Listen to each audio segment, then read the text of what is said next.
Is it sexy to go into asset protection? Is that like a desirable field?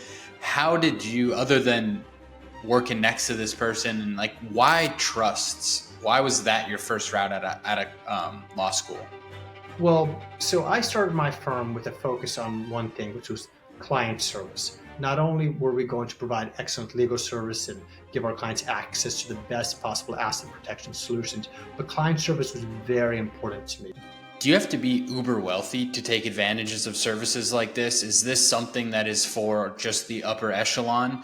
Or can the average business owner or the average wealthy individual listening, watching right now, take advantage of a service like this? I have not taken a single full day off, including weekends and holidays, in the past 10 years. When did you start to get excited about social media? Why did you begin to post on there? And how has that journey been? As an entrepreneur, you've got to lean into social media. You've got to get comfortable on camera. I meet all too successful people who could become much more successful if they just got comfortable going on camera. It's a skill. It requires you to swallow a little bit of your pride, and don't be afraid to mess up a little bit. I am somebody who definitely plans on becoming very wealthy. What advice would you give me now, early in my career, early in my life, that I can do to start setting myself up for long-term success? Welcome back to another episode of the Beyond the Wealth podcast. I'm your host, Andres Sanchez, and today I have Blake Harris from Blake Harris Law, a asset protection law firm.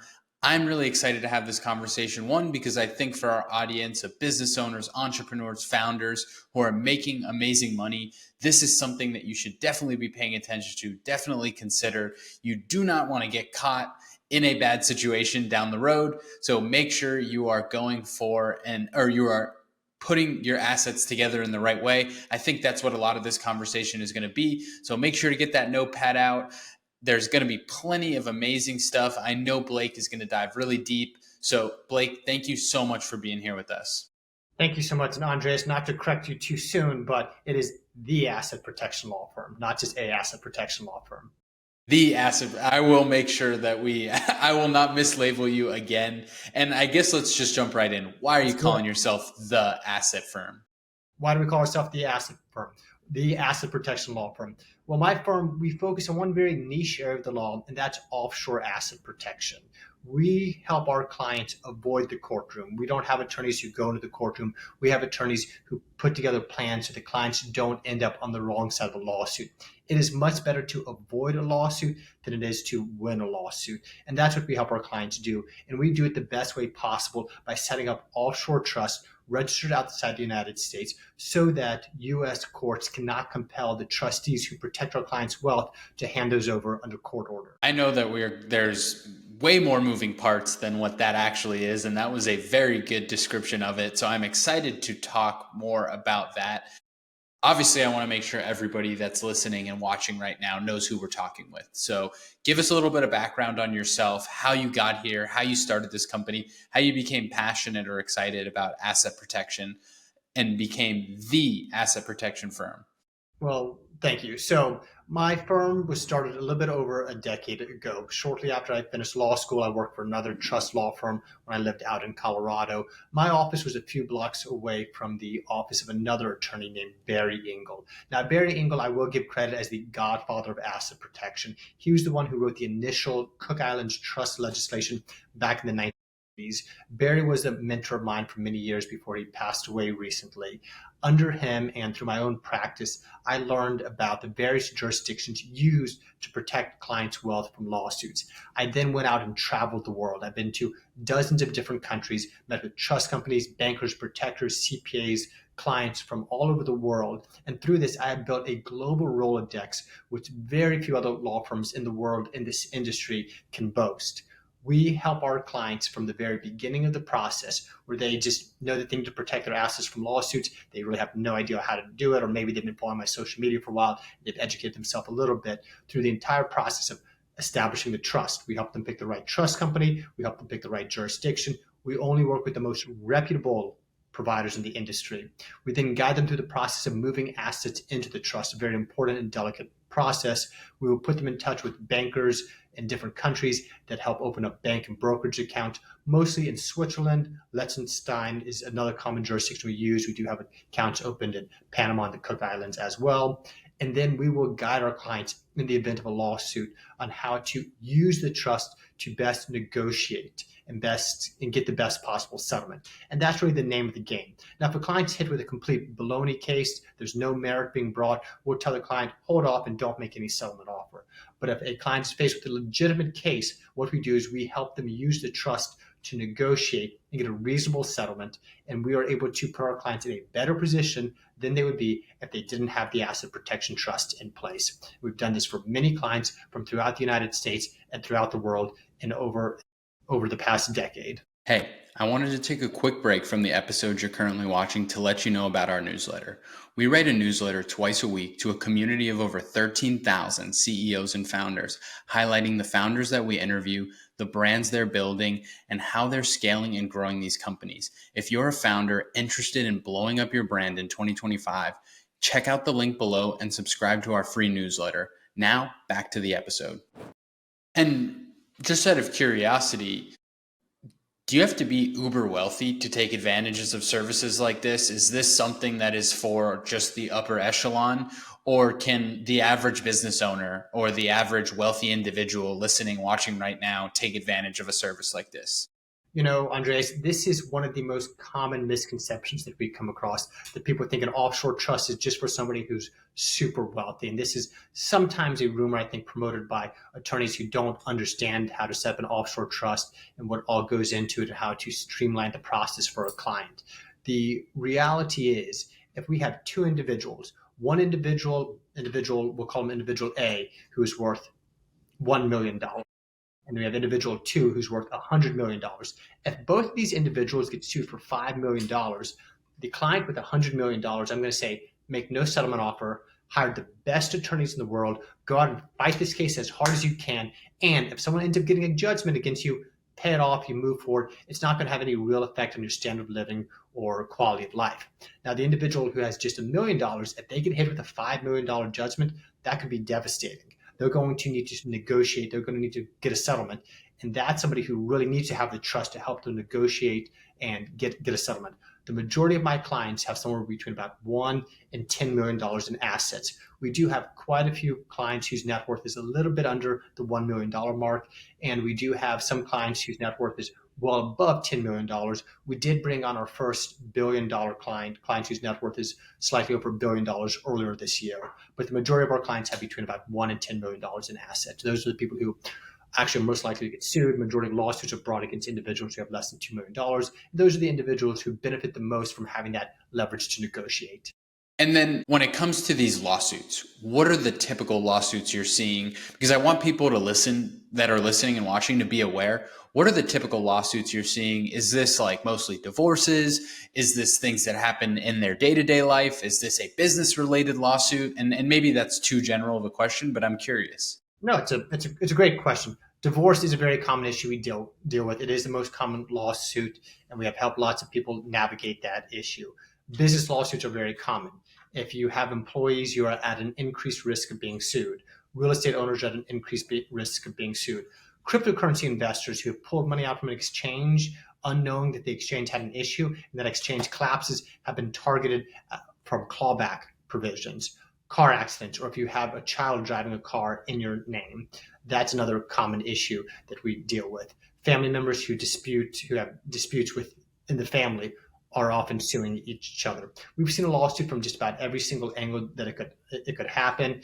Trademark infringements, non-compete violations, disgruntled ex-employees, as I mentioned, customers who are not happy with the services they were provided.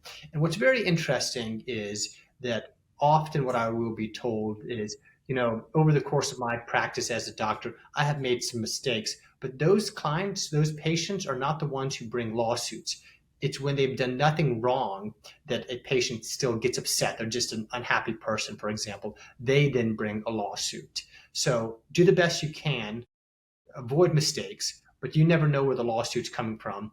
Regardless, be proactive, protect yourself. And not only do you get protection, you get peace of mind. You're not operating out of fear. When you're behind the eight ball of fear, you're not going to be creative. You're not going to be aggressive in growing your business. And as a business owner, you need to not have that fear. You need to have confidence.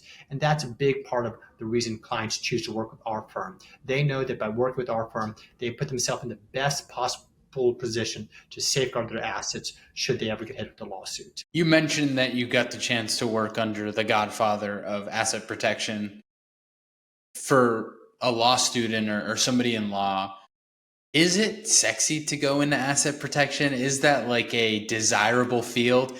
How did you, other than working next to this person, and like, why trusts? Why was that your first route at a law school?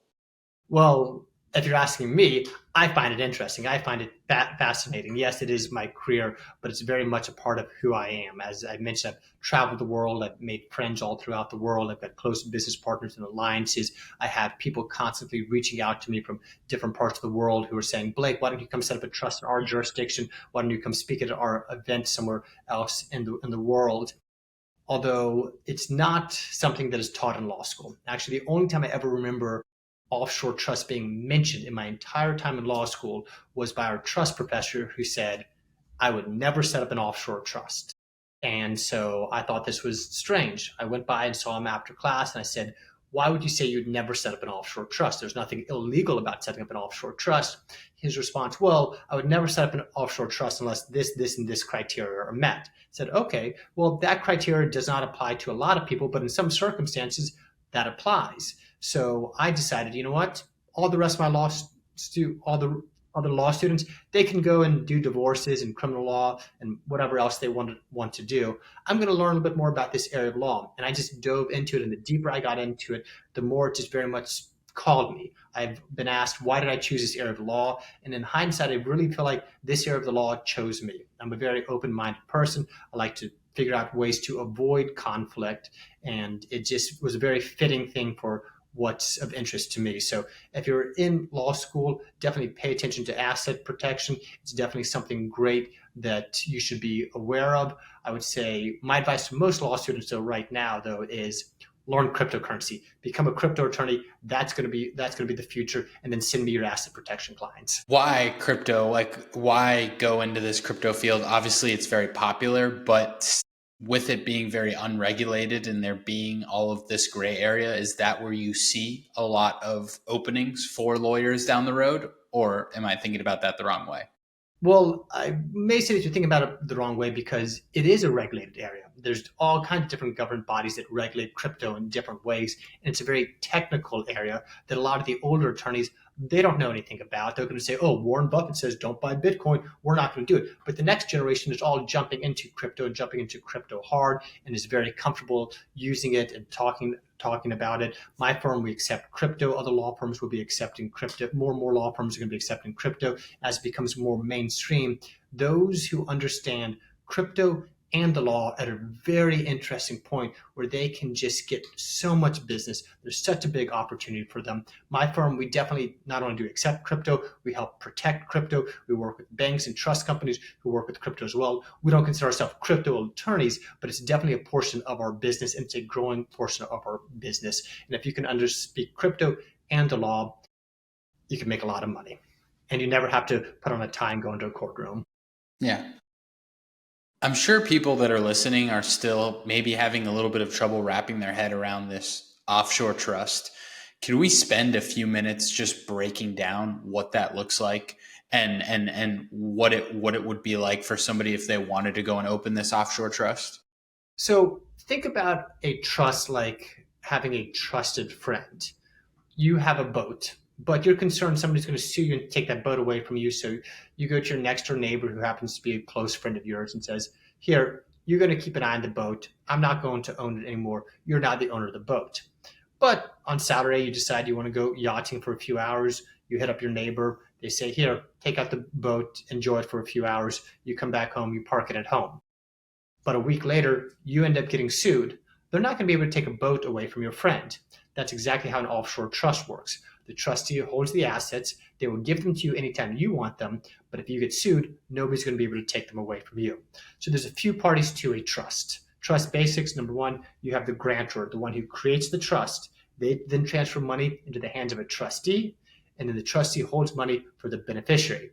Now, with an offshore asset protection trust, what's really cool is that the grantor, the one who creates the trust, can also be the beneficiary. So you put your own money into the trust, you can still access that money when you want it, but no court is going to reach in and take that money away.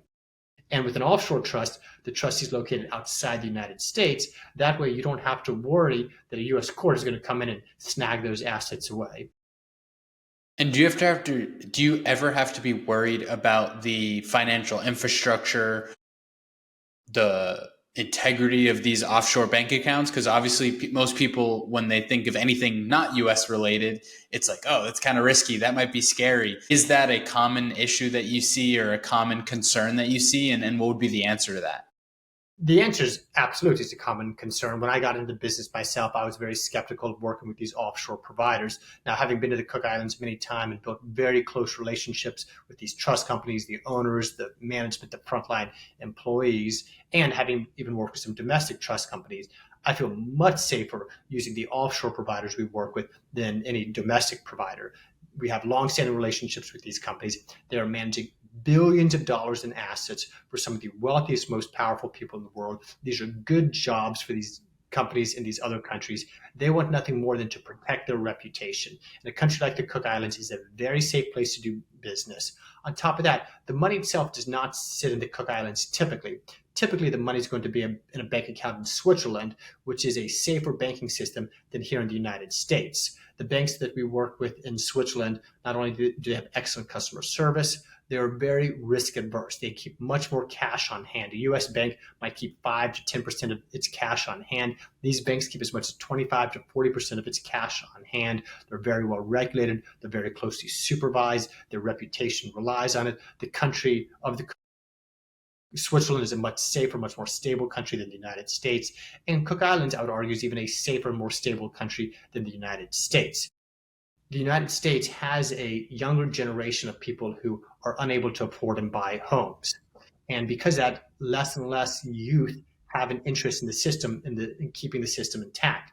In the Cook Islands, land ownership is a right. It's inherited from one generation to the next. It cannot be sold to any outside party. Everyone in the Cook Islands knows if they live long enough, they will own land. They have an interest in keeping the system together. So we have a much more stable country that controls the trust. We have a much safer place to bank. And with this combination, we're able to put our clients in a much better position than they are, not just from lawsuits, but from political instability as well. Now, if there ever was an issue in one of the countries we did do business, we have flexibility to move the trust or move the bank account to another country as well.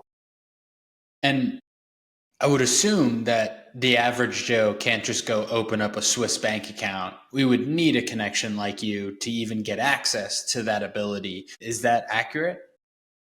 So a lot of Swiss banks won't even work with Americans. Our firm, we have relationships with banks and investment advisors who can open up accounts for our clients. Generally, you're going to need at least $1 million to open up a Swiss bank account. We do have relationships where we can get accounts open for as little as $500,000. So the investment advisors are very reluctant to work with someone who doesn't come referred by a professional like myself. So if you want to open up a Swiss bank account, then it is typically going to be done through a professional like myself. On top of that, the assets should not be put directly into the bank account, because if you do that, a court could just order you to bring them back. You put them into the trust first, which then opens up the bank account, and that's where you get the real protection from a U.S. court ordering you to hand over the assets. Okay, got it. That makes more sense. Obviously, we've talked a lot about the trust. I want to talk also about the business that you've built and the company that you've built. Before the camera started rolling, we talked a little bit about the culture you're building in this law firm and what you're creating. I want to understand more about your entrepreneurial journey and maybe some challenges you've faced and some positive times in that. Well, so I started my firm with a focus on one thing, which was client service. Not only were we going to provide excellent legal service and give our clients access to the best possible asset protection solutions, but client service was very important to me. When I started my firm, I lived out in Denver, Colorado, where I really didn't know anybody. I had to grind hard to get the first few clients. And I would take the calls at any hours of the day, chase the lead, and treat them so well. And because of that, I developed these habits that to this day I still haven't broken.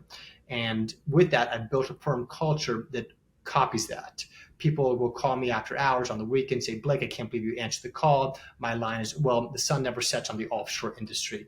And with that, I built a team that we work in different locations. We do meet from time to time in different locations, but I don't just pull from a local town here in Miami Beach, Florida that I work with. We've got people who work with us in different countries, in different continents, in different places throughout the United States. We give our team a lot of freedom and a lot of flexibility because we trust them. We trust them to do a good job. We move quickly. And with that, we built excellent reviews. We have over 70 Google reviews in our Denver office. Every single one's a 5 out of 5 stars. We have perfect reviews in our Miami office, on Avo, on LinkedIn, on Martindale Hubble. It has been something that has been very rewarding to watch grow and build. And what's interesting, I just posted about this on my Instagram story today. I have not taken a single full day off, including weekends and holidays, in the past 10 years. Next week, I'm going to take a retreat down to Costa Rica and actually unplug for a few days. I've never done this before. I'm looking forward to it, but I'm now confident that I've got the right team in place, that the business will continue to grow and will continue to service our clients while I take a little bit of time to refresh and rejuvenate my mind, body, and soul so that I can come back refreshed and better able than ever before to continue to work and service our clients. One, Costa Rica is amazing. I love that place, and I'm happy that that's where you're headed, because if there was one place where you were going to go and feel refreshed when you come back, I can't think of a better option. Two, people that are listening and watching have to think like, no way that you've been able to work every day for 10 years. One, what has that experience been like for you? And two, how have you not lost all of your hair? Okay, so I've lost some of the hair, and there's some gray hairs in there as well. Now, when I say I've worked every single day, some of those are 12-plus-hour days. Some of those are as little as just taking a 30-minute phone call every single day. On Christmas, I'm still checking my email and responding to maybe one or two calls. So there has been time to relax and refresh myself in there. I'm just blessed that I'm a high energy person. Exercise hard. I take Muay Thai training. I take self-defense classes, and that high level of exercise and energy then rejuvenates me in my business. And the business has been rewarding. If the business wasn't growing, I probably wouldn't be so motivated to keep working. On top of that, I built a team that I'm very proud of. We have an excellent culture where we are very supportive of each other, where we have a very friendly culture. We're very much down to business, but when you have a team that doesn't do anything but support your energy, and with that, it has kept me motivated. On top of that, I'm a proud father of two wonderful children, and those children I feel have very much propelled me to continue to grow my business. I also grew up as the son of an attorney who had his own business, and my father was a very hardworking, high energy person. I just kind of copied that energy as well. And what also motivates me is I want to be a role model. I want to be a role model for my son and my daughter. And when they see dad working hard. Now, when I'm with my children, I definitely work less than I do any other time. But even when I take them on some trips, and one hard thing about having a dad in this industry is I travel a lot. I travel extensively, and it's what you have to do if you're going to be good in this industry. But also with that, I've taken my children to tiny Caribbean islands. I took them to Switzerland and when we're on vacation, I do spend more time focusing on them and less time on calls than ever before. But they understand dad has to step away and dad has to still run the business and keep it operating. And I do this because, well, it's what I have to do, but also I want my children to see that dad is hardworking. And there's nothing, it's very important that your children understand and see that work ethic. A father who you see, quite frankly, a few days a week, but you respect and know he's working hard is much better than an unemployed loser father who's around all the time. So I'm very blessed that I have a good support network of friends, a family, and a team that I've built. On top of that, I've grown a social media presence. I've got hundreds of thousands of followers across my various channels, TikTok being the biggest of them, that have continued to propel me and motivate me.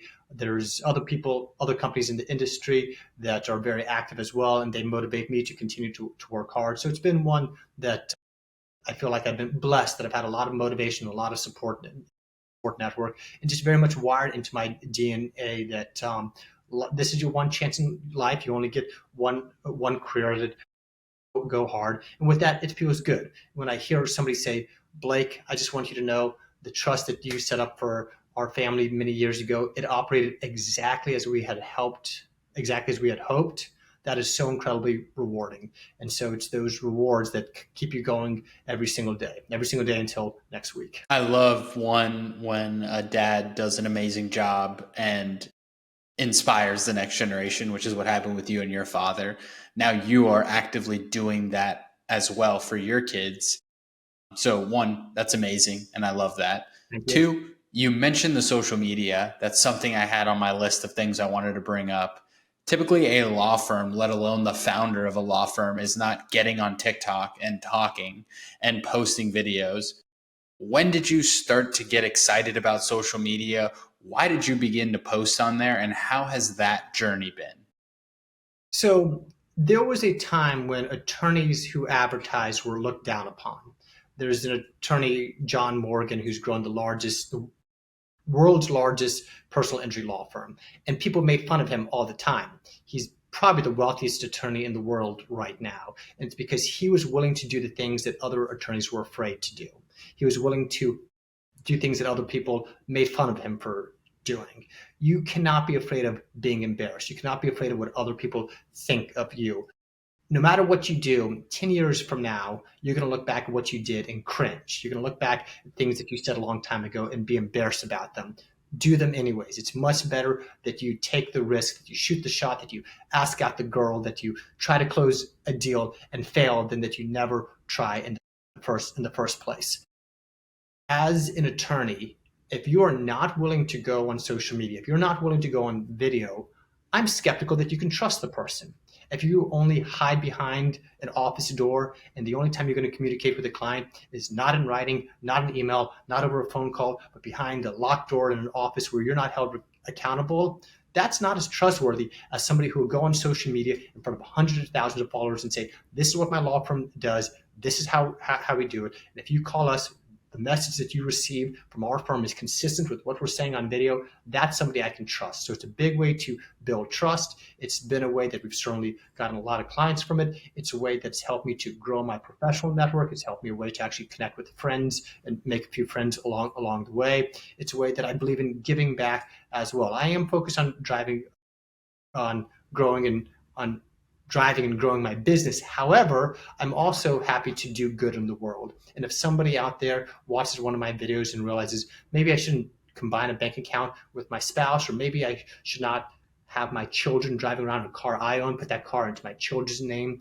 instead, and I save them hundreds of thousands of dollars, I save them from the stress and agony and pain of going through a lawsuit, I'm glad to do good in the world. Our legal system has definitely become corrupt. There used to be a time when lawsuits were much less common. There used to be a time when the business environment was a much better place to operate and grow a business. And America has been swamped, has been disabled by the amount of litigation in this country.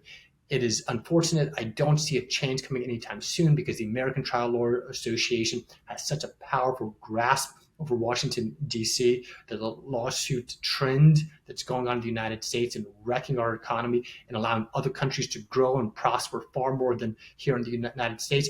I don't see that changing on a nationwide scale, but on an individual scale, you can take action. You can hold yourself responsible. You can take self-responsibility and do something so that you don't become the victim of a BS lawsuit, so that you're not held to a point where you get sued. And even though it's a BS case, you realize how much it costs to defend, how much time it's going to take.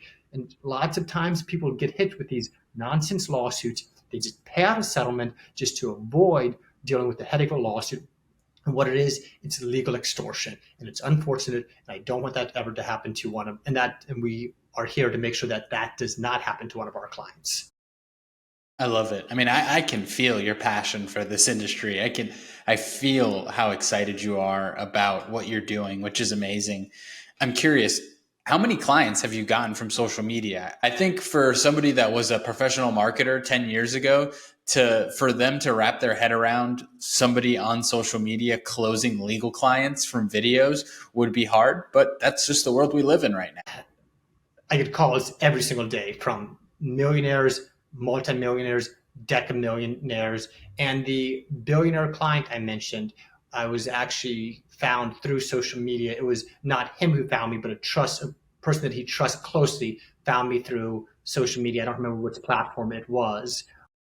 So lots of our clients, and our clients often don't come just from one source. They say, we were Googling you, we were looking for an asset protection attorney. Your website came up, and then we remember that we saw our videos. We checked with a friend who had someone they knew that worked with you as well. So social media is part of what it takes to kind of move people into coming in our direction. But we get lots of leads from it. I talk to sometimes people when I'm traveling. I'll sit next to someone on a plane. We'll talk about what we do. I'm an asset protection attorney. Oh, that's kind of interesting. Who do you work with? We generally work with clients who have a few $1,000,000 in wealth. And I'll say, guess what? Guess where the biggest source of my leads comes from, or a major source of my new clients come from? And I'll say TikTok. And they'll say, TikTok? Really? And it's no longer an app just for kids dancing. It's an app where a lot of business is getting done. So lean as an entrepreneur, you've got to lean into social media. You've got to get comfortable on camera. I meet all too successful people who could become much more successful if they just got comfortable going on camera. It's a skill. It requires you to swallow a little bit of your pride, and don't be afraid to mess up a little bit. During this conversation, I've had quite a few words where I said it a little bit wrong, but what's important is that people feel the energy. And so for entrepreneurs, my advice is build that social media presence. Don't expect to be an overnight success. It's like anything, consistency is key. The more you do it, the better you will get at it. And if you're not doing it, I assure you, your competitors will be doing it. Don't be afraid to get out there and record your first video. Don't wait for the perfect first video. If you do put enough videos out there, you will get a few great videos to perform. I could not agree with you more. And obviously, someone who's building a business that is solely backed by video content, I would have to agree with you. But I tell this to entrepreneurs all the time. One, like you said, your competition's doing it. So you're behind right off the bat. You're already immediately behind any of your competitors, even if your product is better. Now, the real currency is eyeballs. It used to be who has the better product. You'll go head to head. The consumers will choose the product that they like better. Now it is not like that at all. A rip off of your product, a rip off of your company that has found distribution will beat you 10 out of 10 times, even if their product is inferior to what you're building. If they know how to get eyeballs on the product, they will beat you in the long term. The only way to go and organically get eyeballs on your product is by taking your phone out, recording a video, and posting it to all of these social media platforms. We live in this very unique and very exciting time where I can go right now, jump off this interview, open my phone, and post a video, and it could reach 30,000 people. I interviewed an individual who he manages big real estate funds. He's not big on social media, came on the podcast, said something really interesting about a loophole we have in Florida when it comes to the ability to own a home and not have it taken by the government in foreclosure. Our the homestead situation in Florida. That video now has 35,000 views in the last 24 hours. And that person is now getting inbound traffic from that, all because they were willing to get in front of a camera and jump on a show and talk about what they do. So it is very important. I know you had something to say. I just want to add to your comment of an inferior product and great marketing. I have seen, and I believe that it's rare that there's that gap. Sometimes it happens, but if you have an inferior product and good marketing, what's going to eventually happen is you're going to get a bit of clients, and eventually you're going to know how to refine your product, and it will get better. What will make you a good attorney is doing a lot of business, working with a lot of clients, and each client you work with. So more you improve your marketing, the more it's going to improve the service you provide. And also, what I find is somebody who sucks at marketing probably kind of lousy all the way around. The way you do anything is the way you do everything. It tends to be that the people who take care of their health, they take care of their business, they take care of their family, they do all the right things the right way, or they kind of slack off in every area of their life as well. So if you are showing the world that you're a lousy marketer, you're kind of giving an indication that your business may not be a very good business to work with either. Yeah, I think that's spot on. I think that is very accurate. An interesting turn here to the conversation. Most of the time, you have to pay for a lawyer's time. Obviously, we're blessed here. We get to talk to you for free I'm in telling this you, con. Andres. Yeah, we'll take the bill eventually. But I would say most people listening right now are probably in a similar place to me. I'm in my mid 20s. My fiance and I have six-figure jobs doing really well. I'm building a business on the side. We're getting ready to get married. What advice can you give me as I go into this part of my life as someone who has worked with plenty of couples and families? And I am somebody who definitely plans on becoming very wealthy. What advice would you give me now, early in my career, early in my life, that I can do to start setting myself up for long-term success? Okay, I'm going to come right at you, and this is some candid advice. Andreas, if you found the right partner and yet you're on the right track, get married. That's the most important decision. That's far more important than anyone else. And I'm not saying this for you, but for anyone else, if you're not with the right partner, pull away, work on yourself, and the right partner will come. But there's one decision in life that matters, and it's who you marry, it's who you have children with. And if you get that right, the rest of your life will fall into place. Number two, don't neglect your health on the way to success.